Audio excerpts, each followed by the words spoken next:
Hi everyone. All right, yesterday's new moon in Gemini video, as far as I was concerned, was not entirely satisfactory. Now, this has happened to me a couple of times where I will be either doing a video or preparing for a video and something unexpected happens. For example, with the lunar eclipse in Scorpio video that I did for the lunar eclipse that happened 2 weeks ago in the middle of May,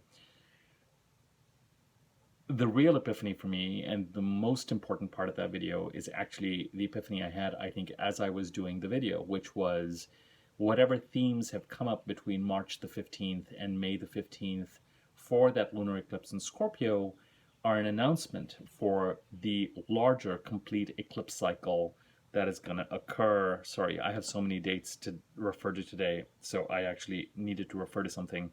For the actual eclipse cycle that occurs October 25th of 2022 to May the 5th, 2023. October 25th, 2022, later this year, is a solar eclipse in Scorpio, and the corresponding lunar eclipse is on May the 5th of 2023. And it's just something, I can't explain it, and you don't have to believe it at all. I just know, there's just this knowing that sometimes starts to happen now, where I just go, oh, this is the most important thing. And yesterday, as I mentioned to you, as I was preparing for the new moon in Gemini video, which, according to a lot of people, is a light and frothy new moon because it's the first new moon after the eclipses, and yay, and it's unaspected. But in preparing for it, I had this realization that Gemini, the sign of Gemini, is actually playing a really important role this year. Because of the way it aspects the sign of Pisces, where Neptune sits, the sign of Aquarius, where Saturn sits for the rest of this year, and because of the peculiar relationship that has been set up with this Mercury retrograde cycle that we are just finishing up between the sign of Taurus and Gemini, where in the sign of Taurus the solar eclipse occurred, where in this eclipse cycle in the sign of Taurus, between the solar eclipse that occurred on April the 30th and the corresponding lunar eclipse that is going to occur on November the 8th of this year. So, and the reason why I realized this was that, as I mentioned to you, Mars, I realized that later this year, Mars enters Gemini and goes retrograde in Gemini. Specifically, it enters Gemini on August the 20th, but goes retrograde in Gemini on October the 20th, goes direct on January 12th, 2023, and remains in Gemini till March the 25th, 2023. So Mars is in Gemini between August 20th and March the 25th. August 20th, 2022, March the 25th, 2023. And Mars typically remains in a sign for about 45 days. When Mars goes retrograde in one sign, that whole cycle expands to about 6 months. And Mars in Gemini going retrograde, wherever the sign of Gemini sits in your chart, and whatever themes it stands for, what house it occupies, and what themes that house stands for, Mars going retrograde, that's war, in that part of the chart. And for a couple of different reasons, I wanted to do this video because yesterday, as I did that new moon in Gemini video, I was still incorporating everything that was coming together. And I said to you that I would do follow-up videos, and I want to do one immediately today because I want to start to break down these energies because I think that they're important and relevant. And today's video, for all intents and purposes, is about Mercury's retrograde cycle ending and Mercury going direct on June the 3rd. But there are a couple of timelines that I want to point out to you that build on this importance of Gemini for the rest of this year, indeed till March 2023. Okay, so what do we know so far? We know that we had a new moon in Gemini yesterday. So this means that since yesterday morning, 4:30 a.m. Pacific time, gradually our energy is returning. We know that even though we had a new moon in Gemini, which typically means that within 42 to 72 hours, sometimes a week to 2 weeks, new things, new developments occur in the sign of Gemini, where Gemini sits in your chart, what house it occupies, and what that house stands for. This happens with every new moon. Sometimes it's subtle, but it's unmistakable. We see what is coming up. This year, there could very well be a connection between the Taurus solar eclipse and the Taurus part of your chart, the Taurus house in your chart, and the next house, which is the Gemini house, and developments that are occurring then, the relationship between these two houses, these two concurrent houses. And I will give you some more information on this. So if you're like, I don't know my chart and he's going on and on about this, I'll give you some dates so that you can try and see some sort of correlation of events if you don't know your chart. Sorry, I had to tie my hair back today because it was just a frizz fest.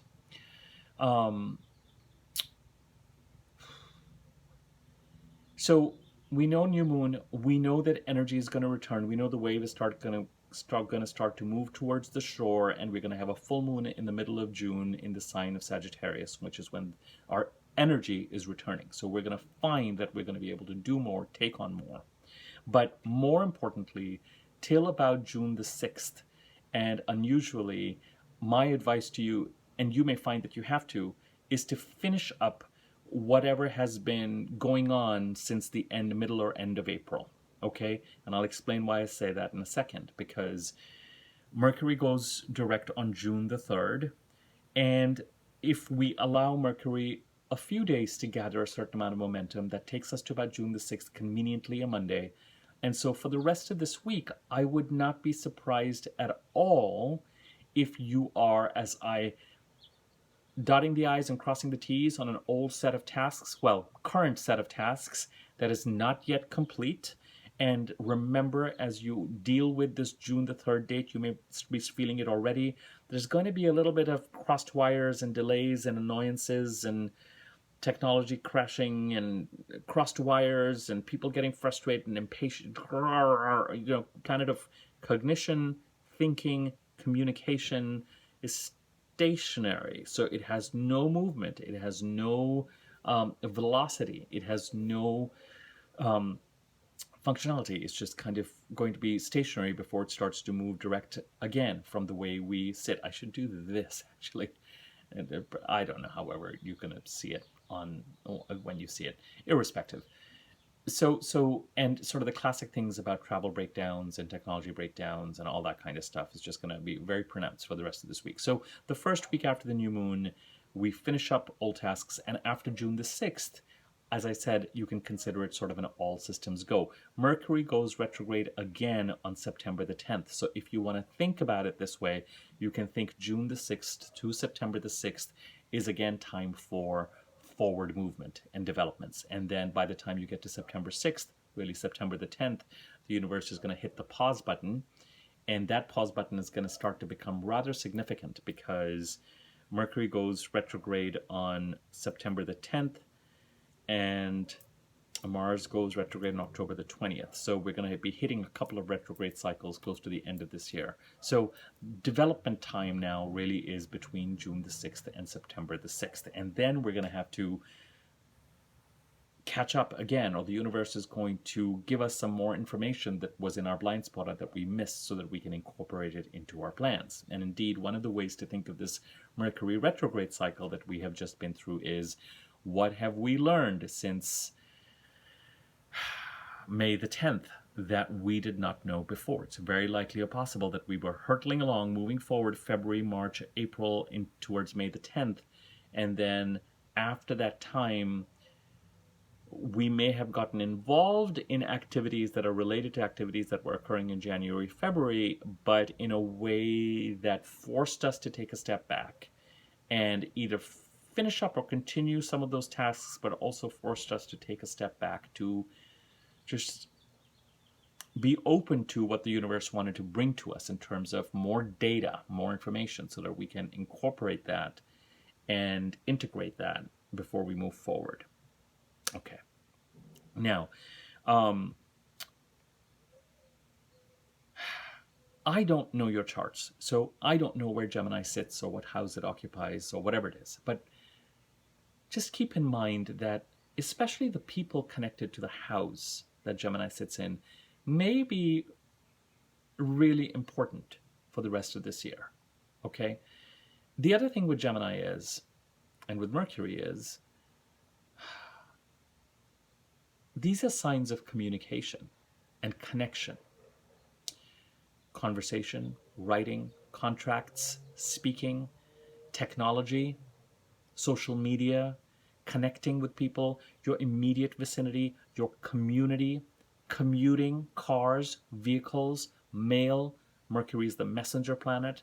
Gemini is a sign that I know one astrologer has referred to as kind of how do you fit in with people around you? Sign of community and contact and cognition and transactions, resumes, sales, interviews, meetings, TED Talks.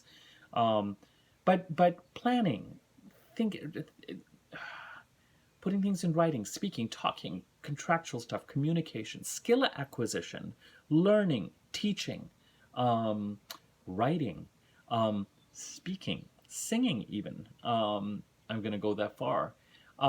Elocution, commuting, neighbors, your immediate community, the people you see on a day-to-day basis, sometimes colleagues. I find increasingly, your day-to-day community, whether it's virtual or whether it is physical, your barista at Starbucks, where you go every day to get your cup of coffee around the same time, if that's the kind of routine you have. But that kind of routine stuff and the people involved in it, siblings, relatives, because traditionally how you fit in your community would incorporate your family and your extended family, because there was every chance or possibility 1,000 years ago that they were around you. That was a significant part of your community and the fitting in, the communication and the interactions.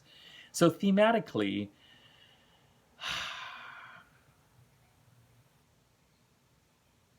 using communication, you might find that, especially between now and September the 10th, and I'll explain why in a second, you might find that emails and documents and typing and communicating, you might find that it plays a really surprisingly significant role, even more so than normal. Okay, in the resolution. When I was thinking about the title of this video, the title of the video yesterday for the new moon in Gemini was Opportunity, because it's an opportunity for us to collect ourselves after the recent weeks, the two eclipses, and the fact that we're ending a Mercury retrograde cycle. It's also, more significantly, and I'll explain why in a second, an opportunity for us to prepare and start to move towards this time period between June the 6th and September the 6th. Is very, very important when you are looking at outstanding tasks related to the signs of Aquarius, the signs of Pisces, and the signs of Taurus, because the sign of Gemini is in relationship with all of these, and even to some extent the Scorpio eclipse. The eclipses in Taurus and Scorpio, but particularly Taurus, but also what's going on in the signs of Aquarius and Pisces and where they sit in your chart and what those stand for. Remember that you have Saturn in Aquarius and Neptune in Pisces. And there are themes, the people in the Gemini part of your chart. And again, if you're like, I don't know the Gemini part of your chart, just stick with me. The people, there might be two sets of people. There might be two sets of communities.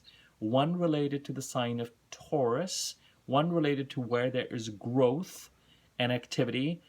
There may still be, because Mercury's retrograde going direct, there may still be an opportunity for resolution and getting on the same page.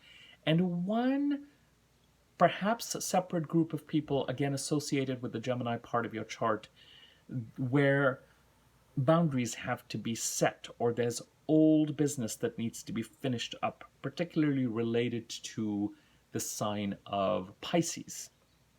Because as planets transit Gemini, they're going to square Neptune and Pisces at around the same time as they trine Saturn in Aquarius. The Aquarius part of your chart is in dialogue with, both these groups of people.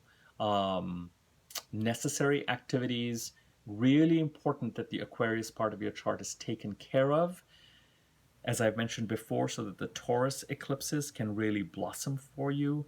And there may be, when we're talking about old business and boundaries that need to be set, there could be Saturn in Aquarius lessons that need to be incorporated as issues perhaps related to gaslighting, theft, deception in the Pisces part of your chart are handled. Okay, I know.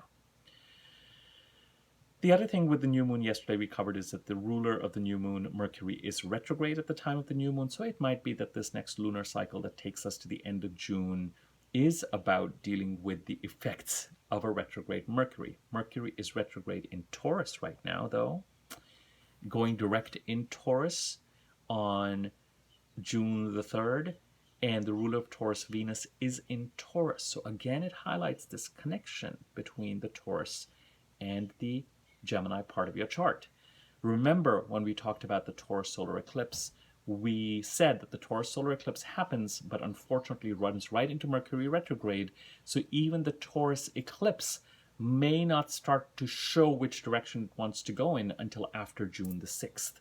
And the June 30th date is really important for the Taurus solar eclipse 2 months after the solar eclipse, and significant because when we deal with the 2-month date, Venus will have just finished her transit through Taurus. So by the time we get to June the 30th, we might start to get a sense of what this Taurus solar eclipse is really about and what is going to grow there and gather momentum there.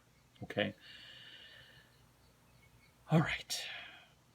One thing we did not talk about yesterday, but others are talking about, is the fact that the closest transit occurring at the time of this new moon was Mercury retrograde in Taurus squaring Saturn in Aquarius. Now, I told you that I would share a couple of timelines for you, and I think I'm only going to have time to share one, and that's related to the Mercury retrograde cycle. And that's really what the purpose of this video was. Let me give you the narrative. On April the 11th, Mercury entered Taurus. April the 11th. On April the 24th, Mercury squared Saturn.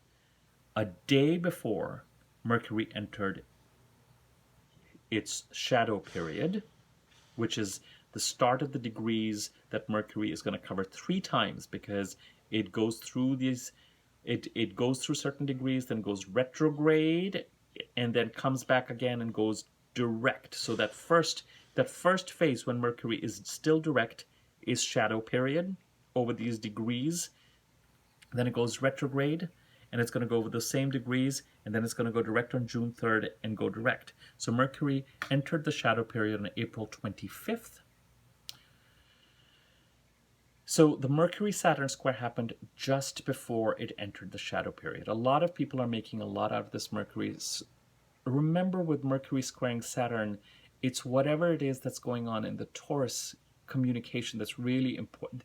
There is something about, the reason why I'm saying this is Mercury does not square Saturn again, as some people are saying it does. It's not an exact square. Mercury and Saturn are approaching the square by June the 3rd, but then Mercury goes direct, and Saturn, a couple of days later, starts to go retrograde. So they're not going to come back and square each other exactly, but they're threatening to. There's a reminder to say, just around the time when Mercury goes direct, it's as if to say, remember April 24th, as we were heading towards that time, there was some sort of a relationship between the planet of communication and the planet of teaching us important lessons so that we can up our game in the Aquarius part of your chart. Some communication had to occur in the Taurus part of your chart that was necessary for lessons to continue to be incorporated in a positive way if the communication occurred, if the cognition occurred, so that the Aquarius part of your chart can continue to level up. Okay.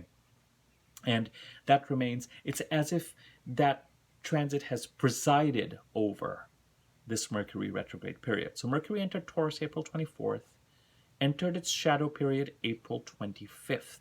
So as you head towards June the 3rd, and then Mercury is going to go direct, and it's going to clear its shadow on June the 18th.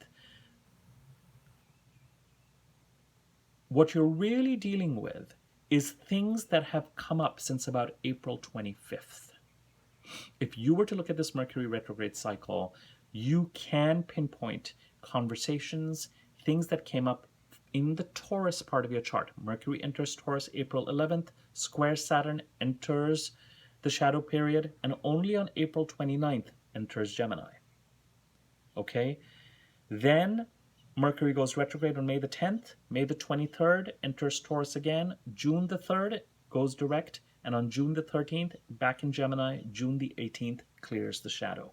So April 24th related conversations that were happening around May the 10th. May the 10th onwards, things went, I'm just going to use the word awry.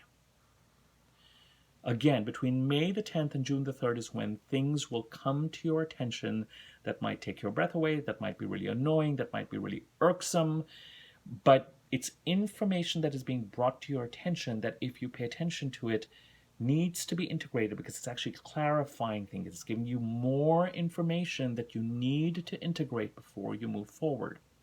And as it happens with this kind of information, it's rarely welcome because from February, March, April into May, we thought we were moving in a certain direction. We thought we knew what we needed to know about moving forward. And then the universe went, hold on, let me just clear some cobwebs and unveil some stuff that you need to integrate. And we went, whoa, now what does this mean? Now where do we go from here? Now what is... We're still going to be dealing with some of this intensity till June the 3rd. But then after June the 3rd, and maybe even after June the 6th, till June the 18th, we're going to be engaged in processing whatever has happened through this Mercury retrograde period. Okay? The new moon in Gemini and the lunar period will still... The new moon in Gemini in and of itself, and it's still, in and of itself, the lunation is a normal lunation. It's just bringing up so much. And because Mercury went direct and entered the shadow period in Taurus, then entered Gemini, then went retrograde in Gemini, and is back in Taurus right now, while Venus is there, at the time of this new moon is going to go direct. I'm going to ask you again, what is the connection between what is trying to grow in Taurus and who sits in or what the themes are in the Gemini part of the chart? Because there's a connection. There's a connection. There's a connection. Either people in the Gemini part of the chart are important or germane to whatever is developing in Taurus, or there's some sort of thematic connection that is being brought to your attention. And I'm only focusing on the Taurus eclipse right now. I'm not even factoring in Saturn, although I did. And it is important through this discussion because the question is, can you make sure that you don't go into sort of prior patterns and poor boundaries, and can you learn the lessons that Saturn has been trying to teach you in the Aquarius part of your chart so that the Taurus side of things continues to level up? And I'm not touching the Pisces part of the equation right now because that's, remember I said there are two groups of people. This group of people, this group of connection between Taurus and Gemini is forward-looking. And something has to have come up over the past 3 weeks that is more information that needs to be integrated. And you will likely be in communication around this, clearing the shadow of this Mercury retrograde till June the 18th. There's a second timeline that I'm going to give you in the next couple of days that has to do with the Mercury cycle. And even that, my friends, continues to build on this connection between Taurus and Gemini.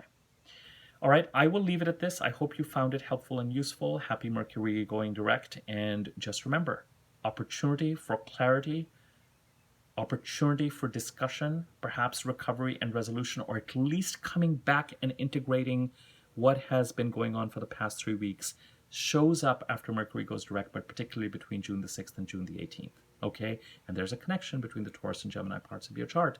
And if you don't know your chart, take the dates I just gave you. April the 11th, Mercury coming into Taurus. April the 25th, entering the shadow. Going retrograde May the 10th. Going direct June the 3rd. And then clearing the shadow June the 18th. Think about what has come up during that time. Because between June the 3rd, but particularly June the 6th and June the 18th, you will be called upon to incorporate whatever you have learned over the past 3 weeks. If you found this video useful, share, discuss, comment, like, subscribe to my YouTube channel, and click on the bell icon next to the subscribe button to be notified when I do new videos. More to follow.